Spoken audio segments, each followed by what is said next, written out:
नमस्कार. दामोदर महादेवराव हिवरे, राहणार रावेरी, मुक्काम रावेरी तालुका, रायगाव जिल्हा, यवतमाळ. तुमचा मोबाईल नंबर सांगा. माझा मोबाईल नंबर 9860 950 904. मी 15551 ही वाहन लावली आहे. व्यवस्थित आहे, बोंडाला चांगले आहे. त्याची लागवड दिनांक सांगा. लागवड 19 जून आहे.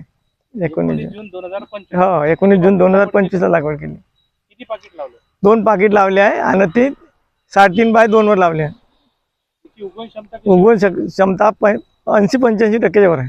बरं आहे. इतर वाहनापेक्षा वाहनापेक्षा चांगले व्यवस्थित आहे. व्यवस्थित आहे. कंडिशन कशी वाटते झाडाची? कंडिशन व्यवस्थित आहे. बाकी काही अडचण आहे, पण पावसामुळे नुकसान आहे, बाकी काही नाही. बोंडाचा साईज आकार कसा साईज वाटते? 4-5 पाकळ्याचं बोंड आहे. अच्छा. हा. बोंड मोठा आहे का छोटा आहे? नाही, बोंडाची साईज मोठी आहे. पाती जवळ आहे, पाती जवळ आहे, पण ते उंच वाढले थोडी. आणि हायटेड आहे झाड हो चांगलं? हो, उंच. काय वाटते तुम्हाला? नाही, व्हरायटी व्यवस्थित वाटली. तुम्हाला पहिले म्हटलं व्यवस्थित. इतर शेतकऱ्यांनी लावायला पाहिजे की नाही? हो, लावायला पाहिजे आता पुढल्या वर्षी.